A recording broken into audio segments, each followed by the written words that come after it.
Robert Veenstra werd op 26 mei 2010 presenteren als de nieuwe voorzitter van Sportclub Heerenveen.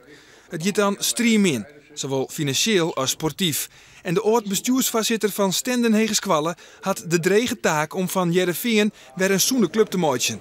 En daar zet Veenstra vol op in. Dure spelers worden met verlies van de hoorn dienen, maar haar een hege salaris drukt net langer meer op de begrutting. En in 2011 wordt er voor het eerst zo'n jaren weer een liedse winst maken. Het al onder zijn vagonger Ime Kuper in gang zet een plan om de eigen jeugdopleiding Varangtian betros zetten. En met spelers als Assiidi en Luciano Narsing had Heerenveen weer zicht op mooie transferweesten. En exportief gaat het beter. Stabiel is het nog net, maar het paard omheeg is inzetten. Organisatorisch en op menselijk vlak binnen de nedige vragen. Bij zijn oorstellen zei Robert Veenstra dat hij absoluut gebruik maakt van de kennis van oud-voorzitter Riemer van der Velde.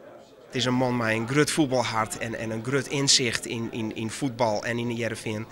Ja, en ik hoop dat er iepen zit voor een aantal wijze lessen naar mij. En daar zal ik goed naar luisteren. Mooie woorden, maar beide heren binnen al een skoft net meer on speaking terms. En intern jouwt Veenstra bot op de in zijn eigen bemoeizuchtige Van der Velde. Van der Velde is intussen adviseur van Heracles Almelo, VVV, Go Ahead Eagles en FC Zwolle, maar net langer van Sportclub Heerenveen.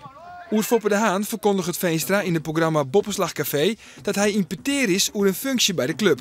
Maar natuurlijk gaan wij maar Foppe bellen. Maar Foppe de Haan is dan nog coach in Zuid-Afrika bij Ajax Cape Town en wit van Neert. Ja, dan kreeg wat je eronder verstehen, maar volgens mij net echt.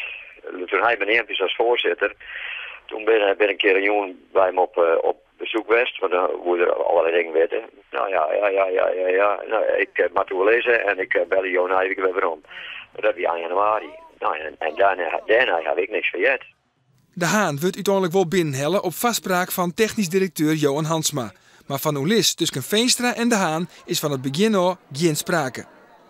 Veenstra zorgt ervoor dat directielid Jan van Erven zijn titel van statutair directeur kwijtrekt.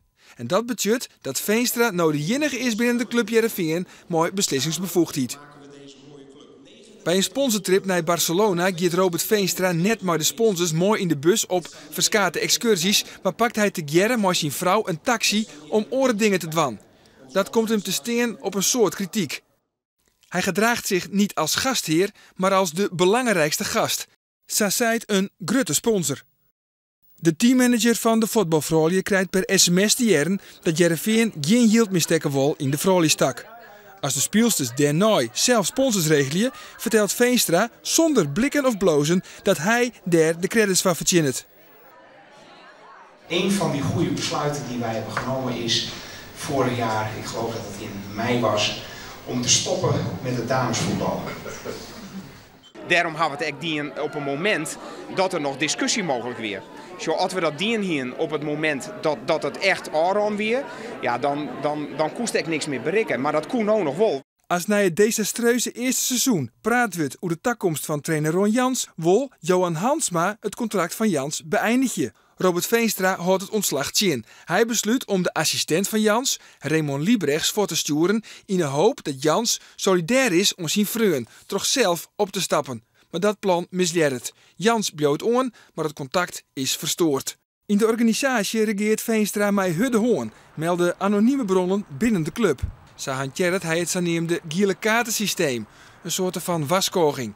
2 keer giel is per direct ontslag. En dat zorgt ervoor dat het personeel benauwd is voor Robert Veenstra. Kritiek wordt ik net accepteren. Veenstra komt hield iets meer op een eiland te staan en had net volle vreun binnen de club. Naar oordelier kan vastgesteld worden dat Robert Veenstra de club stadig aan weer naar zo'n vaarwetter stuurt.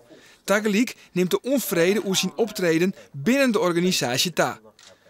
Zolang als het financieel en sportief herstel trots zet, zit Veenstra goed. Maar oors liep het zijn draagvlak onwis.